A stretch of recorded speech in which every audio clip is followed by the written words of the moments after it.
할렐루야. 네, 우리 함께 말씀 제목 같이 읽어볼까요? 시작. 당신께 나를 의탁합니다. 당신께 나를 의탁합니다. 주님께 나의 모든 인생의 전반을 다 의탁하는 저와 여러분 모두가 되기를 원합니다. 여러분 다 아시겠지만 디모데 전후서는 누구에게 편지를 쓰는 것이죠? 믿음의 아들, 사랑하는 믿음의 아들 디모데에게 영적 아비된 사도 바울이 쓴 편지입니다. 그래서 우리가 목회 서신이라고도 하는데요. 여러분들 목회 서신하면 다른 서신서도 있는데 바울 서신에 다른 서신도 있는데요. 특별히 디모데 전후서의 그 서신과 다른 서신이 차이가 나는 게 있어요. 어떤 것이 있냐면 우리 한번 1장 2절 한번 읽어볼까요? 디모데후서 1장 2절. 자, 시작. 사랑하는 아들 디모데에게 편지하노니 하나님 아버지와 그리스도 예수 은혜와 긍휼과 평강이 내게 있을지어다. 아멘. 자, 그럼 우리 디모데 전서 1장으로 한번 또 가볼까요? 디모데 전서 1장 한번 1장 2절 한번 가보겠습니다. 디모데 전서 1장 2절. 우리 한번 같이 한번 읽어볼까요? 시작. 네, 디모데에게 편지하노니 하나님 아버지와 그리스도 예수 우리 주부터 은혜와 평강이 내게 있을지어다. 네. 자, 그럼 우리 데살로니가 후서 1장 2절 한번 읽어볼까요? 자, 1장 데살로니가 후서 1장 2절 한번 읽어볼게요. 자, 시작.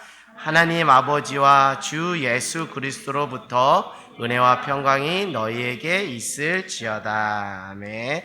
우리 한 번만 더 읽어볼까요? 자, 데살로니가 전서 1장 한번 읽어볼까요? 데살로니가 전서 1장 1절 같이 읽어보겠습니다. 시작.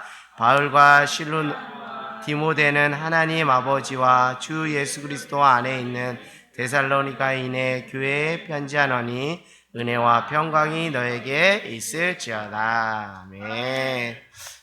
차이점 아시겠죠? 발견하셨어요? 다른 서신은 은혜와 평강이 너에게 있을지어다 했는데 디모데 전후서는 거기에 하나 더 추가된 단어가 있죠? 은혜와 긍휼과 평강이 내게 있을지어다. 이게 바울 서신의 다른 서신과 디모데 전후서의 차이입니다. 그 첫 인사에 디모데 전후서만 은혜와 긍휼과 평강이 내게 있을지어다 이런 것이죠. 자, 특별히 지금 왜 이렇게 긍휼에 대한 부분을 인사에 언급했냐면 하나님의 긍휼이 그만큼 필요한 절박한 상황이기 때문에 그렇습니다. 누구에게요? 믿음의 공동체, 특별히 에베소 교회를 담임 목회하고 있는 정말 젊은 목회자 디모데에게 하나님의 긍휼의 은혜가 필요하기 때문에 영적 아비된 사도 바울이 이렇게 은혜와 긍휼과 평강이 내게 있을지어다 이렇게 말하고 있어요. 그 왜 그러냐면 지금 사도 바울이 지금 디모데 후서를 어디서 쓰고 있죠? 로마 감옥에서 쓰고 있는 거예요. 복음을 전하다가 옥에 갇힌 거예요. 그 소식을 또 누가 접한 것이죠? 디모데 전서 후서 이런 걸 통해서 누가 접한 거죠? 디모데가 접하게 된 거예요. 자기 영적 아비된 사도 바울이 감옥에 갇혔다는 소식이 그다지 기쁜 소식은 아니잖아요. 그렇기 때문에 에베소에서 목회하는 디모데에게는 어떤 주눅과 위축이 될 수가 있어요. 영적 아비된 사도 바울이 감옥에 갇혔구나 하면서 어떤 그 두려움도 엄습할 수 있고요. 또 위축되고 주눅들 수가 있어요. 그런 상황 속에서 영적 아비된 사도 바울이 정말 디모데를 사랑하는 마음으로 하나님께 기도하는 심정으로 이렇게 인사를 하는 거예요. 주님, 저 믿음의 아들 디모데에게 정말 젊은 목회자 에베소 교회를 담임하는 그 디모데에게 하나님의 긍휼을 베풀어 주시옵소서. 그 믿음의 공동체에게 긍휼을 베풀어 주시옵소서. 비록 내가 복음을 전하다 감옥에 들어갔지만 이 감옥에 들어간 이 소식이 그들에게 주눅들고 위축되는 것이 아니라 우리 말씀에도 나왔지, 복음을 위해서 고난받기를 자처하는 그런 담대한 믿음으로 다시 일어날 수 있도록 주님 긍휼의 은혜를 베풀어 주시옵소서라는 그 심정으로 디모데 전후서만 특별히 은혜와 또 긍휼과 평강이 내게 있을지어다 이렇게 하는 거예요. 그 심정 다 여러분들 느끼면서 공감하면 더 말씀의 은혜가 될 것입니다. 여러분 지금 디모데 후서 말씀을 AD 66년경에 쓴 거예요. AD 66년경 로마 감옥에서 디모데 후서를 썼는데 사도 바울이 언제 순교하게 되었냐면 AD 67년에 순교하게 됩니다. 그러니까 지금 디모데 후서는 순교하기 1년 전에 쓴 거예요. 근데 여러분 사람이 영적인 존재라는 것이 어디서 드러나냐면 자기의 인생의 마침표가 언제 될 줄을 늘 감지한다는 거예요. 특별히 영적으로 깨어있는 사도 바울은 자기가 이제 하나님께로 갈 날이 머지 않았다는 것을 알기 때문에 그 디모데 전서와 또 후서의 성격이 달라요. 디모데 전서는 실질적인 목회의 지침을 디모데에게 말하지만 디모데 후서에도 그런 지침이 있지만 개인적이고 사사로운 것들을 자기의 어떤 속내와 감정들을 여실 고스란히 이렇게 글로써 편지로 쓰는 걸 보면서 그 사도 바울은 이제 본인이 아는 거예요. 이제 내가 하나님께로 갈 날이 머지 않았구나. 그러니까 그동안 절제하면서 그동안 하지 못했던 그 말들을 이제 디모데에게 다 쏟아내는 것이죠. 그런 심정에서 지금 디모데 후서가 쓰여져 있는 것입니다. 그래서 여러분 그런 사도 바울의 그 심정으로 우리가 함께 말씀을 나누면 좋을 것 같아요. 우리 10절 한번 같이 읽어볼까요? 시작.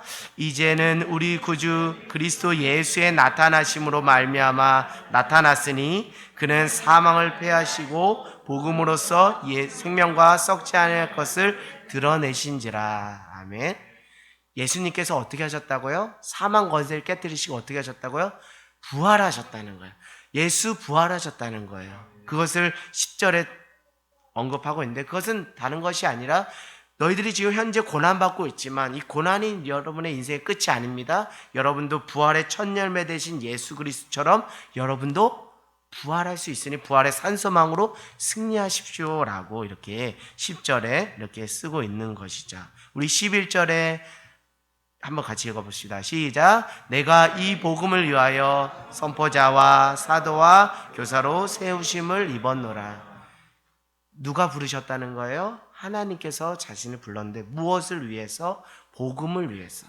복음을 전하다 지금 감옥에 갇히게 된 것이죠. 그런 와중에 그런 상황 속에서 12절 자신의 어떤 그 독백적인 고백을 12절에 합니다. 우리 같이 읽어볼까요? 시작. 이로 말미암아 내가 또 이 고난을 받되 부끄러워하지 아니함은 내가 믿는 자를 내가 알고 또한 내가 의탁한 것을 그날까지 그가 능히 지키실 줄을 확신함이라. 아멘. 사도 바울이 12절을 쓸 때는 이런 심정으로 썼을 것 같아요. 본인은 믿음이 견고해서 내가 복음을 전하다가 고난을 받아 감옥에 간 것이 전혀 부끄러움이 없지만 또 혹여나 믿음이 연약한 믿음의 공동체들은 내가 감옥에 갇힌 이 사건으로 말미암아 그 어떤 주눅들고 또 위축되고 두려움에 휩싸이지 않을까라는 그 염려와 그 걱정 때문에 나는 복음을 전하다 이렇게 고난받은 것을 나는 부끄러워하지 않는다. 왜? 누가 나를 아시기 때문에 내가 신뢰하고 내가 의지하는 예수 그리스도께서 나를 너무나 잘 알고 계시고 그 예수님께서 어떻게 하신다고요? 내가 의탁한 것을 그날까지 능히 지키실 줄을 확신하기 때문에 나는 부끄럽지 않습니다. 나는 도리어 담대합니다. 이렇게 말하는 것이죠. 여러분 12절 그 중간에 보면 내가 의탁한 것, 이것을 의탁한 것이라는 것은 단어의 의미는 맡기다 이런 거예요. 맡기다. 내가 맡긴 것. 근데 이 맡기다는 것은 두 가지 의미가 있다고 그래요. 무엇의 의미? 첫 번째는 무엇의 의미? 내가 주님께 맡겼다는 거예요. 내가 주님께 맡겼다. 무엇을 맡겼을까요? 복음을 고난 가운데 복음을 전하는데 주님 내 인생의 전반을 주님께 맡기오니 주님께서 책임져 주시옵소서. 나의 생명과 나의 구원 모든 부분에 있어서 주님께 모든 것을 맡깁니다 라는 그런 의미도 있고, 또 두 번째 의미는 주님께서 내게 맡기신 것. 주님께서 내게 무엇을 맡겼죠? 복음 전하는 그 사명을 맡기셨잖아요.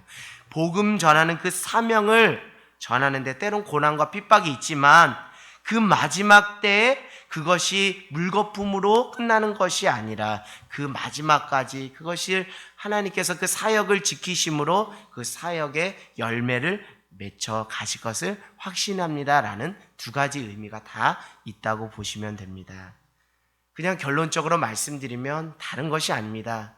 주님께서 나를 붙잡고 계신다. 나는 주님께 모든 것을 의탁합니다. 나의 사역, 나의 삶, 나의 인생 모든 것들 다 주님께 의탁하오니 주님께서 책임져 주시고 지켜주실 것을 믿습니다. 확신합니다. 라는 어떤 자기 신앙의 고백인 것이죠. 우리 13절 같이 한번 읽어보겠습니다. 시작. 너는 그리스도 예수 안에 있는 믿음과 사랑으로서 내게 들은 바 바른 말을 본받아 지키고. 아멘. 제가 지난주 금요 오직 기도회를 통해서 정말 우리 딸을 통해서 단순하고도 분명한 그 예수 제자의 길을 알았다고 여러분들 말씀드렸죠. 다른 것이 아니죠. 우리가 어떻게 하는 거예요? 주님 오실까지 예수님을 끝까지 믿게 해주시고 예수님을 끝까지 사랑하게 해주세요. 아멘. 그것입니다. 오늘 사도 바울의 심정도 아마 이와 같은 심정으로 디모데에게 말한 것이 아닌가 싶습니다. 사랑하는 아들 디모데야, 에베소 교회를 담임하는 디모데야, 너가 들은 그 온전한 복음의 진리를 본받아 지킨다는 것은 다른 것이 아니라 예수님을 끝까지 믿는 것이고 예수님을 끝까지 사랑하는 것이다. 예수님을 온전히 믿는 믿음과 그 예수님을 향한 그 온전한 사랑이 그것이 있어야 너가 들은 그 복음의 진리를 본받고 끝까지 지킬 수 있단다 라고 이렇게 말하는 것이죠. 14절 한번 같이 읽어보겠습니다. 시작. 우리 안에 거하시는 성령으로 말미암아 내게 부탁한 아름다운 것을 지키리라. 아멘. 근데 그것은 어떤 육신적인 힘으로 내가 예수님 믿어야지, 내가 예수님 사랑해야지 하는 육신적인 의지와 결단으로 되는 것이 아니라 무엇이라고요? 성령으로 말미암아. 할렐루야. 성령으로 말미암아. 성령님이 내 안에 자꾸 역사하신다는 것은 무엇이죠? 내 믿음을 자꾸 점검하게 하신다는 거예요. 내가 예수님을 전적으로 신뢰하고 의지하고 있는지를 자꾸 보게 하시고 성찰하게 하신다는 거예요. 누가 하신다는 거예요? 성령님이 하신다는 거예요. 그 다른 것이 아닙니다. 또 성령님은 뭐 하십니까? 나로 하여금 내가 예수님을 정말 사랑하고 있는지, 다른 것과 겸하여 예수님을 사랑하지는 않는지 그걸 자꾸 점검할 수 있도록 성령께서 나를 일깨워 주신다는 거예요. 그러니까 날마다 성령 안에 거하는 그 성령의 충만함 속에서, 그래 내가 예수님을 끝까지 믿어야지, 그래 내가 예수님을 끝까지 사랑해야지, 주님께서 주신 그 복음의 진리를 내가 본받고 끝까지 지켜야지 라고 그렇게 우리를 선하게 인도해 주신다는 거예요. 어떻게 보면 지금 사도 바울은 본인이 복음 사역을 하면서 깨달았던 어떤 영적인 원리들을 이제 하나님 품으로 갈 날이 멀지 않았기 때문에 다 고스란히 쏟아내는 거예요. 사랑하는 아들 디모데에게. 그래서 그 영적 깨달음을 잘 듣고 또 목회 가운데 복음 사역 가운데 승리하기를 바라는 그런 마음으로 그렇게 편지를 쓴다라고 여러분들이 이해하시면 좋을 것 같습니다. 여러분, 우리가 이제 신앙의 연수가 깊어진다는 것, 또 생물학적인 나이가 더한다는 것은 어떤 유익이 있냐면 신앙이 깊어진다는 거예요. 할렐루야. 어린아이도 신앙이 깊을 수 있지만요, 물론 그것을 인정합니다. 그러나 나이를 먹고 또 결혼해서 또 자녀를 출산하고 또 자녀를 출가하고 하는 일련의 모든 시간의 흐름 속에서 우리의 생물학적인 나이가 한 살 한 살 먹으면서 하나님이 우리에게 주신 은혜가 무엇이냐면 더 깊이 신앙 속으로 들어갈 수 있는 은혜를 주신다는 거예요. 예전에 발견하지 못했던 그 하나님의 은혜, 하나님의 사랑을 깨닫게 되는 거예요. 저도 그렇습니다. 제가 혼자 싱글로 있을 때 경험하지 못했던 그 하나님의 사랑을 결혼하고 또 자녀를 출산하면서 그것을 깨닫게 되는 거예요. 더는 더 기대가 됩니다. 앞으로도 하나님께서 나이를 먹으면서 더 깊은 하나님의 은혜, 정말 세심하게 나를 터치하시는 하나님의 은혜를 깨닫게 될 것이라는 그 기대함을 갖게 되는 것이죠. 구원받은 백성은 죽음이 더 가까이 올수록 더 어떻게 한다고요? 더 붙잡는 것이 아니라 더 주님께 맡기고 의탁하는 신앙으로 더 성장하고 성숙해진다는 거예요. 여러분들 다 이렇게 보시면 이렇게 연배가 있고 정말 인생의 연륜이 깊으신 그 우리 권사님들, 뭐 장로님들, 우리 집사님들, 우리 또 목회자분들 이렇게 보시면 평안해요. 뭔가 어디에 매여 있지 않아요. 그것은 무엇이냐면 신앙이 깊을수록 뭔가 붙잡으려고 하지 않고 이제는 주님께 뭐 한다고요? 맡기는 거예요. 의탁하는 거예요. 나를 당신께 의탁합니다. 그 신앙의 깊이가 내면화되고 이제 또 체질화되고 이렇게 된 거예요. 그렇게 해서 상대방으로 하여금 편안함과 안정감을 주는 것이죠. 결국 우리의 신앙의 성숙이 시간이 지날수록 주님께 나 자신을 의탁하고 또 주님께 내어 맡기는 신앙이 그것이 깊어지는 영성인 줄 믿습니다. 그렇게 여러분들도 한 살 한 살 더 먹을수록 더 움켜쥐는 인생이 아니라 더 주님께 맡기고 의탁하고 나눠주고 베푸는 귀한 신앙이 되기를 원합니다. 여러분 근데 말이죠, 제가 이렇게 말씀드린 것은 이 신앙의 연수가 더할수록 생물학적인 나이가 더할수록 의탁하는 신앙이 될 수 있다는 것은 다른 것이 아니라 이것은 단순히 머리로서 할 수 있는, 구현해낼 수 있는, 실현해낼 수 있는 신앙의 어떤 깊이가 아니라는 것을 깨닫게 됩니다. 제가 젊은 나이에 정말 내어 맡기는 신앙에 대해서 머리로는 알 수 있었겠지만 그 가슴으로 손과 발이 현실화되어서 삶으로 실천되지는 못했을 거예요. 그것은 무엇이냐면 나이를 먹어야 되고 또 신앙의 연수가 지나가야 정말 하나님께 맡겨야 된다, 하나님께 의탁해야 된다는 그 신앙의 그 모터가 머리에만 있는 것이 아니라 자연스럽게 어떻게 된다고요? 가슴으로 내려오고 또 어떻게 된다고요? 손발로 내려와서 그것이 우리 안에 내면화되고 체득하는 그런 은혜가 있다는 것이죠. 저도 늘 이 갈등과 긴장 속에 있는 거예요.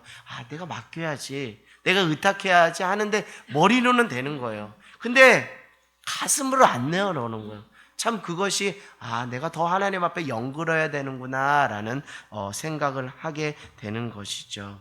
첫 번째, 우리가 의탁하는 신앙이 불완전한 것, 머리로는 알지만 그 의탁하고 맡기는 신앙이 불완전한 것은 두 가지 양상으로 나타난다라고 보시면 돼요. 첫 번째는 무엇이냐면 머리로는 맡겨야지, 주님께 맡겨야지 하는데 어디로 내려오지 못하고 있다고요? 가슴으로 내려오지 않아서 여전히 어떻게 해야 되는 거예요? 불안한 거예요. 초조한 거예요. 뭔가 손에 움켜쥐고 있지 않으면 불안한 거예요. 초조한 거예요. 그것이 우리의 그 어떤 아직 신앙의 그 더 도약을 요하는 부분이겠죠. 두 번째, 머리로는 우리가 내어 맡기는 신앙이 되어야 된다는 것을 알았어요. 그리고 그것이 어디로 내려왔어요? 가슴으로는 내려왔어요. 근데 최종적으로 어디까지 내려야 된다고요? 손과 발로 내려와야 되는데 가슴까지만 내려온 거예요. 심정적으로 평안함이 있어요. 그러나 이것이 손과 발로 내려오지 않는 것도 있다는 것이죠. 믿지 않는 세상 사람들이 보면, 그런 상황들을 보면, 믿지 않는 사람들이 보면 어떻게 인식하냐면 머리로서 가슴까지 내려왔지만 손과 발이 움직이지 않는 그 삶의 모습을 보면 믿지 않는 사람들이 보면 저 사람 내려놓은 것이 아니라 어떠한 사람이다? 자포자기한 사람으로 인식될 수가 있다는 거예요. 여러분 이해가 되십니까? 나는 편해. 나는 편해.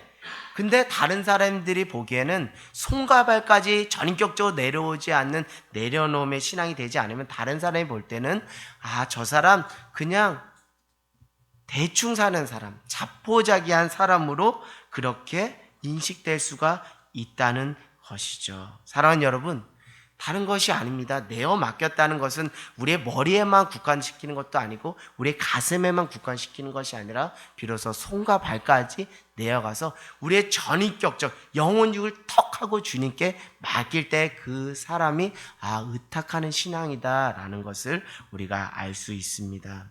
여러분, 하나님께서 내게 지혜를 주신다는 믿음의 확신이 있어요. 그래서 그 확신을 가지고 마음에 그 평안함이 생겨요.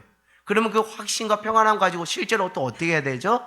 공부를 해야 되는데, 공부를 하지 않고 그냥 주님께서 내게 주신 지혜가 분명하고 확신하니까 평안하다는 말로 두 손 두 발 다 이렇게 놓고 공부를 안 한다면 다른 사람들이 볼 때는 그것이 덕이 될 수 없다는 거예요. 저 사람 그냥 예수 믿는다고 말은 그렇게 하는데 아무런 어떤 실질적인 노력과 최선을 다하지 않는다라고 도리어 그 덕이 되지 않습니다. 그러나 우리가 그 주님께서 내게 지혜를 주신다는 그 확신이 분명하다면 우리가 어떻게 할 수 있죠? 공부하는 것이죠. 공부하는 것입니다. 열심히 최선을 다해서 공부하는 것입니다. 결국 내려놓음의 신앙이라는 것은 그냥 우리의 심정적으로 우리가 평안한 그런 상태로 아무것도 하지 않는 그것이 아니라 우리의 전인격적인 그 손과 발이 작동하여서 전적으로 주님 앞에 반응하는 그런 신앙이라는 것이죠. 결국 무엇입니까? 그냥 이렇게 내려놓고 심정적으로 내려놓은 사람들, 그냥 마음이 편함으로 나는 주님 주신 지혜가 있기에 나는 공부 안 해도 되는 마음의 평안함으로 그냥 내려놓은 사람은 그 결과가 어떻게 나오냐면, 시험 결과가 혹시 잘 안 나왔어요. 그럼 어떻게 되냐면 푸념하는 거예요. 신세한탄하는 거예요.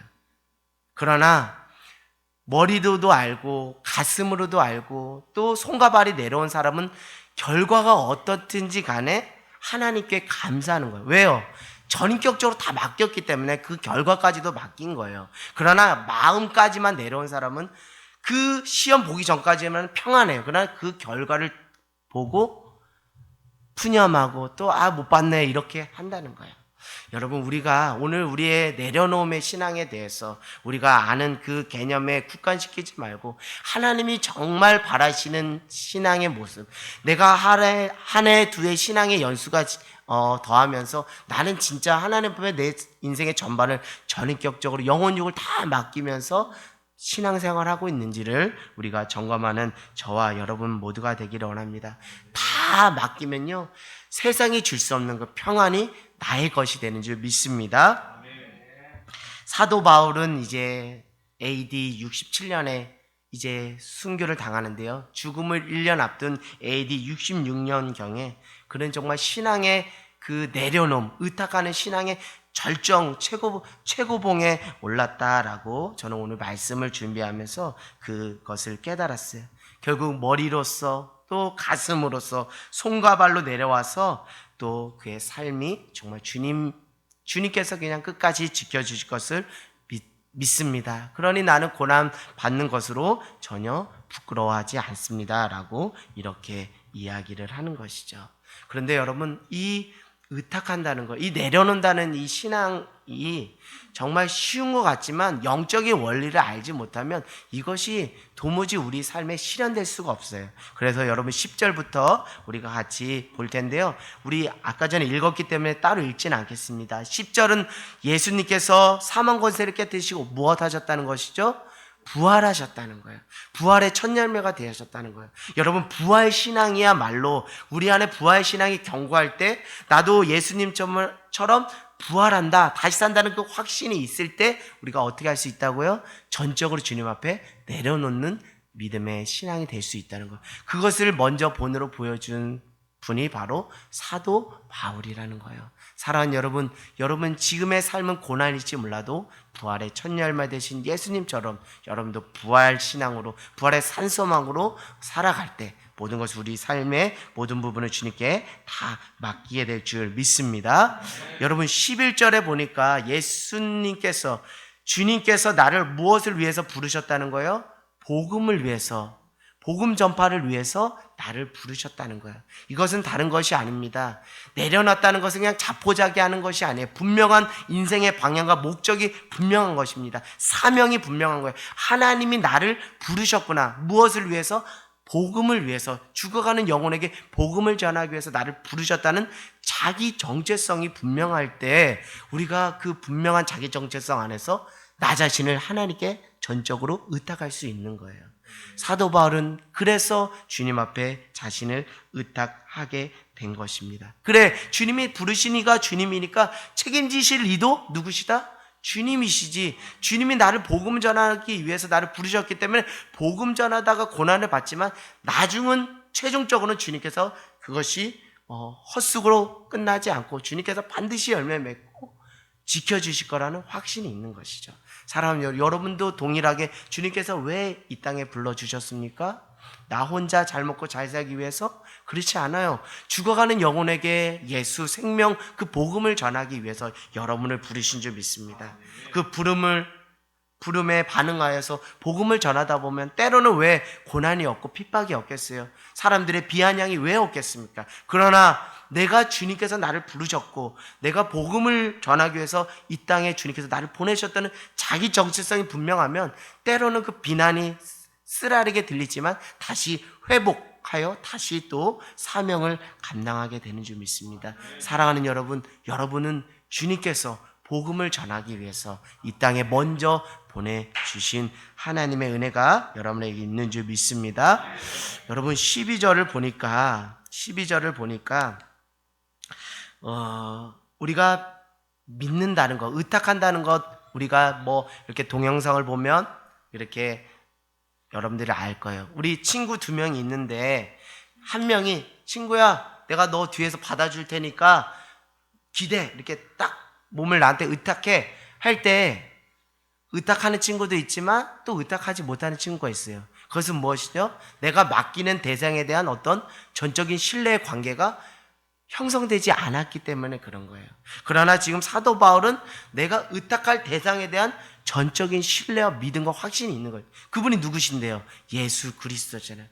그 12절에 말하잖아요. 내가 믿는 자를 내가 알고. 그러니까 무엇입니까? 나는 예수님을 알고 신뢰합니다. 내가 예수님 앞에 내 인생의 모든 것을 맡겨도 전혀 손색이 없을 만큼 그 예수님은 나와 함께 하시는 분이라는 절대적인 신뢰와 믿음이 있는 것이죠. 다른 것이 아닙니다. 주님은 나와 함께 하신다. 주님은 나를 지켜주실 것이다. 보호하여 주실 것이다. 책임져 주실 것이라는 단순한 그 믿음이 사도 바울로 하여금 고난 가운데도 자기의 인생을 전적으로 맡기는 그런 은혜를 허락해 주신 것이죠. 믿음의 주여 온전케 하신 그 예수님을 날마다 바라본 것입니다. 그래서 그 주님을 믿는 믿음 안에서 그가 모든 그의 사역의 전반을, 그의 인생의 전반을 다 맡길 수가 있었던 것이죠. 오늘 여러분 12절 보니까 고난을 받되 부끄러워하지 아니한다. 이 표현 어디서 많이 들어본 것 같지 않아요? 우리 로마서 1장 16절 한번 읽어볼까요? 로마서 1장 16절에서 17절. 여러분도 사도 바울의 심정으로 어딜 가든지 이 심정으로 복음 전할 때 하나님께서 은혜 주실 줄 믿습니다. 로마서 1장 16절에서 17절 신약 238쪽입니다. 자, 신약 238쪽 로마서 1장 16절에서 17절 우리 같이 한번 합독하겠습니다. 시작. 내가 복음을 부끄러워하지 아니하노니 이 복음은 모든 믿는 자에게 구원을 주시는 하나님의 능력이 됨이라. 먼저는 유대인에게요 그리고 헬라인에게다. 복음에는 하나님의 의가 나타나서 믿음으로 믿음에 이르게 하나니 기록된 바 오직 믿음으로 말미암아 살리라 함과 같으니라. 아멘. 여러분, 내가 고난받되 부끄러워하지 않는다는 것은 무엇이죠? 무엇을 부끄러워하지 않는다는 거예요? 복음을 부끄러워하지 않는다는 거예요. 다시 말씀드리면 복음의 능력을 믿는다는 거예요. 내가 고난받으면서 복음을 전하지만 이 복음은 사람에게 심겨져서 그가 예수님을 믿는 믿음으로 잘할 수 있게 하는 구원의 능력이 된다는 거예요. 이것을 분명히 믿었기 때문에, 확신했기 때문에 고난받아도 위축되지 않았어요. 왜? 내가 고난 가운데도 복음을 전했는데 그 복음이 누르까지 퍼져서 대동강변에서 토마스 선교사가 그 쪽복음을 던졌을 때 그 쪽복음이 그냥 강에서 흘러나간 것이 아니라 그것을 누군가 돕고 도배지에 방에 도배지를 했을 때 그 도배지를 보면서 누구를 믿게 된 거예요? 예수님을 믿게 된 거예요. 여러분, 복음은 이런 능력이 있습니다. 그렇게 된 복음을, 능력이 있는 복음을 알기 때문에 복음을 전하다 고난받는 거 전혀 부끄러워하지 않는 거예요. 왜? 복음은 능력이 있기 때문에. 할렐루야. 여러분, 복음을 전하십시오. 복음의 능력을 믿으십시오. 그런 복음 전하다가 때는 고난받고 핍박을 받지만 전혀 사도 바울처럼 부끄러워하지 않습니다.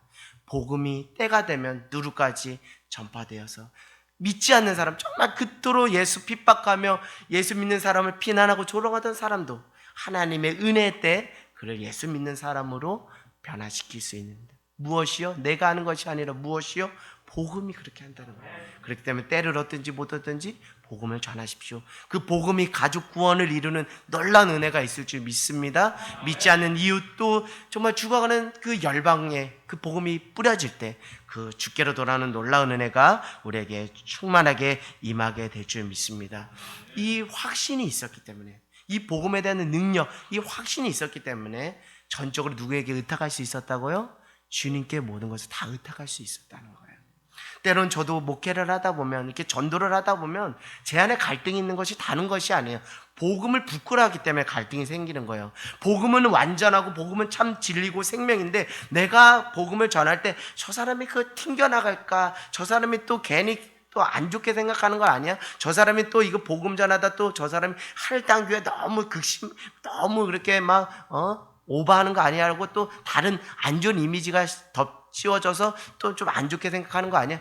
그런 어떤 염려, 어떤 걱정, 그런 것들이 있기 때문에 우리가 복음을 전하도 주저주저 하면서 눈치 상황 보면서 전하는 거잖아요. 여러분, 그러지 맙시다. 복음은 능력이 있기 때문에 여러분 반드시 열매로 걷어지는 놀라운 은혜가 있게 될 줄 믿습니다. 여러분, 우리 디모데후서 1장 15절 말씀 한번 같이 읽어볼까요? 자, 디모데후서 1장 15절 말씀. 참 사도 바울은 정말 다사다난한 그 인생의 삶 여정을 살았는데요. 1장 15절. 때론 복음을 전하다 우리도 이런 경험할 수 있습니다. 15절이요. 시작. 아시아에 있는 모든 사람이 나를 버린 이 일을 내가 아나니 그 중에는 부겔로와 아멘. 복음을 전하다 보면 고난과 핍박이 있는데 정말 견디기 힘든 것은 같은 믿음의 멍에를 맸다라고 생각하고 같이 동역했는데 어느 순간 믿음의 길에서 이탈해버린 거예요. 믿음의 공동체에서 떠나서 완전히 배신해버리는 거예요. 등에 칼을 꽂는 것 같은 그런 심정을 지금 15절에 경험했다는 거예요. 그것을 일찍이 경험했다는 거예요. 인생을 다 돌아보니까 이제 죽음을 1년 후면 이제 순교하는 그 인생의 모든 상황들 다 들어보니까 복음 전하다 고난도 있고 핍박도 있고 감옥에 갇혀서 매도 맞고 했는데 또 그 중에 사람들이 나를 또 배신하는 경험도 있었다라고 이렇게 이야기하죠. 여러분, 정말 사람으로부터 배신당한다는 건 정말 참기 힘들고 괴로운 것입니다. 그런 고통의 자리에서도 사도 바울은 하나님이 나를 부르셨다는 그 부르심의 확신과 나를 복음 전파자로 이방인의 사도로 부르셨다는 그것이 있기 때문에 또 쓰라린 그 가슴을 움켜쥐고 또 하나님의 위로 또 하나님의 만지심을 또 은혜를 긍휼을 구하면서 또 이렇게 복음을 전하다가 순교의 자리에 오게 된 것이죠. 자, 우리 그러면요 디모데후서 4장 14절 16절 같이 한번 읽어볼까요? 디모데후서 4장 14절부터 16절. 자, 같이 합독하겠습니다. 시작. 구리 세공업자 알렉산더가 내게 해를 많이 입혔음에 주께서 그 행한 대로 그에게 갚으시리다. 너도 그를 주의하라. 그가 우리 말을 심히 대적하였습니다. 내가 처음 변명할 때 나와 함께한 자가 하나도 없고 다 나를 버렸으나 그들에게 허물 돌리기 않기를 원하노라. 아멘. 아멘. 이제 죽음을 임박한 사도 바울. 1년 후는 이제 죽음을 앞두고 있는데요. 자신을 배신한 사람들에 대해서 총체적으로 이렇게 평가를 합니다. 16절 끝에요. 그들이 나를 버렸으나 그들에게 허물 돌리지 않기를 원하노라. 이러는 거예요. 그들이 그들이 나를 배신하고 나에게 해를 끼쳤지만 그들에게 허물이 돌아가지 않기를 원한다. 인생의 마지막 그 언저리에서 사도 바울이 그렇게 사랑아들 디모데에게 또 하나님 앞에 그렇게 고백하는 것입니다. 우리 사도행전 7장 한번 가볼까요? 사도행전 7장 우리 가봅시다. 사도행전 7장 56절에서 60절 말씀 같이 한번 읽어볼까요? 여러분 잘 아시는 스데반이 순교하는 장면입니다. 사도행전 7장 59절에서 60절 우리 같이 199쪽입니다. 같이 합독하겠습니다. 시작. 그들이 돌로 스데반을 치니 스데반이 부르짖어 이르되 주 예수여 내 영혼을 무릎을 꿇고 크게 부르짖어 이르되 주여 이 죄를 그들에게 돌리지 마옵소서. 이 말을 하고 자니라. 아멘. 지금 스데반 집사님은 자기를 향해 돌팔배지하고 자기를 죽이는 그 사람에게 이렇게 말하는 거예요. 주여 이 죄를 그들에게 돌리지 마시옵소서 이러는 거예요. 그러면서 내 영혼을 받으시옵소서 하고 이제 순교하는 것이죠. 자, 우리 누가복음 23장 34절 한번 읽어볼까요? 누가복음 23장. 자, 그 길을 먼저 가신 그분을 보면서 여러분 위로와 또 소망을 품기를 원합니다. 누가복음 23장 34절 우리 같이 한번 읽어보겠습니다. 때론 복음 전하다 이런 수모를 당할 때 이분 생각하시면서 위로와 소망을 얻기 원해요. 34절 같이 읽겠습니다. 누가복음 23장 34절. 자, 시작. 이에 예수께서 이르시되 아버지 저들을 사하여 주옵소서. 자기들이 하는 것을 알지 못함이다 하시더라. 그들이 그의 옷을 나눠 제비를 뽑을세. 지금 예수님께서 십자가에 달려 돌아가시는 그 시간 속에서 그 자기를 핍박하는 자들을 향해 아버지 저들을 사하여 주옵소서. 자기들이 하는 것을 알지 못함이다. 인생의 마지막 그 관문에서 사도 바울, 스데반 집사, 또 예수님, 우리가 믿음의 주요 온전케 하신 그 예수님은 인생의 마지막 관문에서 이것을 우리에게 보여주셨습니다. 그것은 무엇이죠? 용서예요. 용서. 사도 바울도 배신한 그 사람에게 그 죄를 그들에게 돌리지 마소서. 다 용서했어요. 사도 바울, 스데반, 예수님은 죽음의 끝자락에서 용서를 보여주었습니다. 그리고 자신을 전적으로 의탁하였습니다. 내 영혼을 주님께 맡깁니다 하고 스데반 집사 같은 경우는 잔이라 이렇게 성경에 표현되어 있어요. 사랑하는 여러분, 용서라는 것이 가장 나를 사랑하는 길임을 하나님께서 우리에게 알려주시는 거예요. 너가 너 자신을 정말 사랑하기를 원해? 그럼 하나님 우리에게 말씀하십니다. 용서해라. 미워하는 사람 용서해라. 너가 복음을 전하다가 고난받고 또 너를 비난하고 조롱하고 너를 해를 끼친 모든 사람을 하나님의 마음으로 용서해라. 이런 거예요. 그럴 때 너의 영혼을 주님께 의탁하는 인생이 될 수 있다. 이렇게 말하는 것이죠. 오늘 용서하는 그것이 나를 묶음에서 해방하며 전적으로 영혼육을 주님께 의탁할 수 있는 은혜를 허락해 준다는 것이죠. 여러분, 우리가 누구입니까? 우리가 1만 달란트 빚진 자예요. 우리가 누구입니까? 우리가 1만 달란트 빚진 자예요. 우리가 정말 주홍같이 붉은 그 죄, 우리가 다 죄값을 지불해도 끝나지 않는 그 1만 달란트, 주홍같이 붉은 죄를 예수 그리스도를 통해서 하나님으로부터 용서의 은혜를 받은 자가 우리라는 것이죠. 우리가 용서의 은혜를 받았습니다. 그 용서의 은혜가 크기 때문에 사도 바울도 스데반 집사도 또 예수님도 다